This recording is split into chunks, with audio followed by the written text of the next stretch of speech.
Assalamualaikum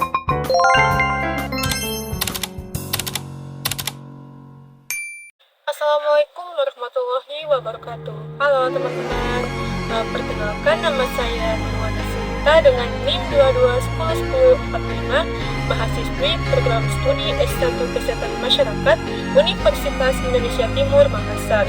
Nah, pada video kali ini saya akan menjelaskan atau memaparkan salah satu materi mata kuliah manajemen bencana, yaitu biological hazard, di mana saya mengambil salah satu wabah atau penyakit yang umum terjadi di dunia, yakni demam berdarah pada anak-anak. Nah, sebelum kita melangkah ke tentang apa itu demam berdarah, gejala demam berdarah, diagnosis demam berdarah, manajemen demam berdarah, serta upaya untuk mencegah demam berdarah pada anak-anak.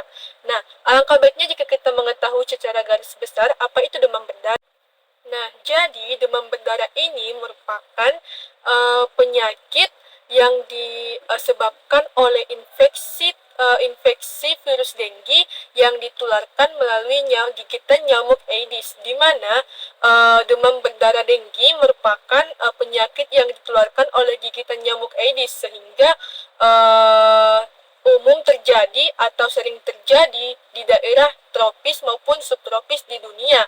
Nah, untuk demam berdarah yang ringan, maka ia akan menyebabkan demam tinggi dan gejala seperti flu.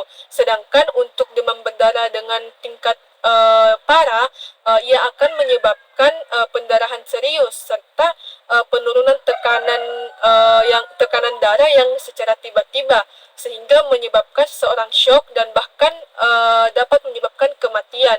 Nah, jutaan kasus demam berdarah sering terjadi di seluruh dunia setiap tahunnya. Nah, demam berdarah yang paling sering terjadi yaitu seperti di daerah Asia Tenggara, Pulau-Pulau Pasifik Barat, Amerika Latin, dan Afrika. Dan bahkan penyakit ini sudah menyebar ke daerah-daerah baru, termasuk wabah lokal yang umum terjadi di Eropa dan bagian selatan Amerika Serikat. Nah, sehingga kini para peneliti sedang mengupayakan untuk membuat vaksin demam berdarah. Untuk saat ini, di daerah mana demam berdarah biasa terjadi, cara terbaik untuk mencegah infeksi demam berdarah ini yaitu dengan menghindari gigitan nyamuk dan mengambil langkah-langkah yang perlu dilakukan untuk mengurangi populasi nyamuk. Nah, selanjutnya yang kedua yaitu gejala demam berdarah. Banyak orang yang tidak memahami tanda atau gejala infeksi dalam demam berdarah denggi, di mana ketika gejala benar-benar terjadi, mereka akan menyalahartikan sebagai penyakit lain seperti flu.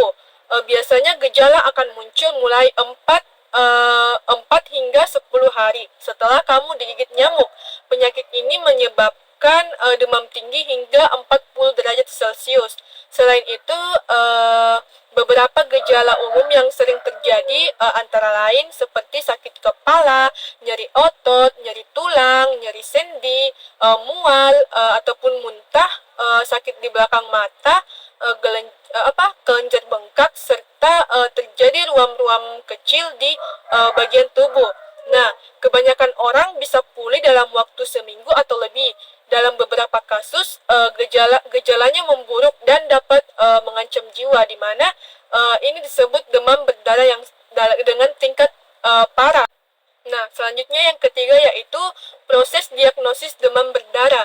Nah, proses diagnosis demam berdarah pada anak dapat melibatkan beberapa langkah dan pemeriksaan yang dilakukan oleh tenaga medis. Adapun prosedur umum yang biasa dilakukan yaitu seperti riwayat kesehatan, di mana dokter akan melakukan wawancara dengan orang tua ataupun anak untuk mendapatkan informasi tentang gejala yang dialami atau dirasakan oleh seseorang yang mengalami atau mengidap penyakit demam berdarah. Nah, riwayat perjalanan dan juga kontak dengan orang yang mungkin terinfeksi dengan demam berdarah. Nah, yang kedua yaitu pemeriksaan fisik. Nah, di sini dokter akan melakukan pemeriksaan fisik untuk mencari tanda-tanda demam berdarah seperti pendarahan di kulit, atau sering disebut dengan petekiae atau ekimosis, dan pembesaran kelenjar getah bening serta hati yang membesar dan gejala-gejala yang berkaitan dengan demam berdarah. Nah, yang ketiga, pemeriksaan laboratorium. Nah, pada tahap ini akan diperiksa seperti tes darah dan juga pemeriksaan hematokrit dan juga pemeriksaan enzim hati, di mana ketiga tes ini akan dilakukan untuk memeriksa kondisi tubuh dari ancaman-ancaman demam berdarah. Nah, yang keempat, ini umum terjadi di mana dokter akan melakukan tes tambahan seperti tes serologi. Nah, tes serologi ini dengan menggunakan sampel darah untuk mendeteksi antibodi terhadap virus demam berdarah. Tes ini biasanya dilakukan beberapa kali selama periode penyakit untuk mengukur tingkat antibodi yang terbentuk, dan juga tes polymerase chain reaction atau tes PCR yang dapat digunakan untuk mendeteksi keadaan virus yang ada di dalam tubuh. Nah, selanjutnya langkah-langkah manajemen demam berdarah. Nah, manajemen penanganan demam berdarah pada anak-anak dapat melibatkan beberapa langkah sehingga dapat disebutkan seperti pemantauan dan evaluasi, di mana anak yang diagnosis dengan demam berdarah harus dipantau secara ketat untuk memantau gejala dan tanda-tanda pemburukan. Nah, pemantauan termasuk pemantauan suhu tubuh, pemantauan tekanan darah, jumlah trombosit, dan tanda-tanda pendarahan. Kedua, dengan memberikan cairan. Nah, cairan intravena mungkin diperlukan untuk menjaga keseimbangan cairan dalam tubuh anak. Penting untuk memastikan anak tetap terhidrasi dengan baik.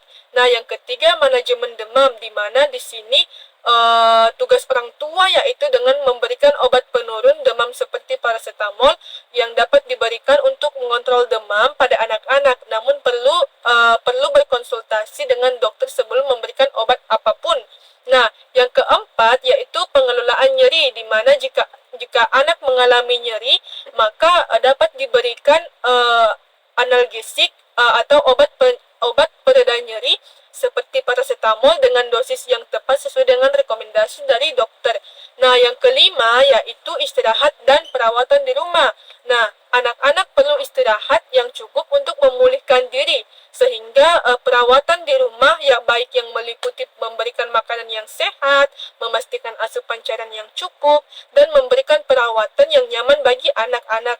Nah, yang terakhir yaitu dengan melakukan pencegahan pendarahan. Penting untuk menghindari tindakan atau kegiatan yang dapat menyebabkan pendarahan atau memperburuk kondisi anak, di mana kadangkali terjadi misalnya seperti menghindari penggunaan obat antiinflamasi non-steroid atau OAINS atau obat yang mempengaruhi pembekuan darah tanpa rekomendasi dokter. Nah, itulah langkah-langkah manajemen dalam demam berdarah. Nah, selanjutnya yaitu dampak demam berdarah terhadap kesehatan dan kualitas hidup anak. Nah, seseorang yang terkena demam berdarah akan mengalami demam tinggi secara mendadak sehingga dapat mencapai suhu di atas 38 derajat Celcius. Nah, selain demam, penderita DBD juga akan mengalami gejala-gejala seperti sakit kepala, nyeri otot, mual, dan nyeri ulu hati, sehingga dapat muncul tanda-tanda pendarahan seperti mimisan, gusi berdarah, serta sering timbul bintik-bintik merah atau ruam merah pada kulit. Nah, selanjutnya materi yang terakhir yaitu tentang bagaimana upaya untuk mencegah demam berdarah. Nah, kasus demam berdarah ini terjadi karena perilaku hidup masyarakat yang kurang memperhatikan kebersihan lingkungan. Demam berdarah denggi atau DBD merupakan salah satu penyakit yang sangat-sangat diwaspadai oleh masyarakat karena dapat menyebabkan kematian dan dapat terjadi karena lingkungan yang kurang bersih. Berbagai upaya telah dilakukan oleh masyarakat untuk mencegah merebaknya wabah DBD. Salah satu caranya yaitu dengan melakukan PSN 3M+, di mana dengan menguras. Nah, menguras merupakan kegiatan membersihkan atau menguras tempat yang sering menjadi penampungan air, seperti bak mandi, kendi, toren air, drum, dan tempat penampungan air lainnya. Dinding bak maupun penampungan air juga harus digosok untuk membersihkan dan membuang telur nyamuk yang menempel erat pada dinding tersebut. Nah, apalagi pada saat musim hujan maupun pancaroba. Kegiatan ini harus dilakukan setiap hari untuk memutus siklus hidup nyamuk yang dapat bertahan di tempat kering selama 6 bulan. Nah, selanjutnya upaya yang dilakukan yaitu dengan menutup. Merupakan kegiatan menutup rapat-rapat tempat penampungan air seperti bak mandi maupun drum.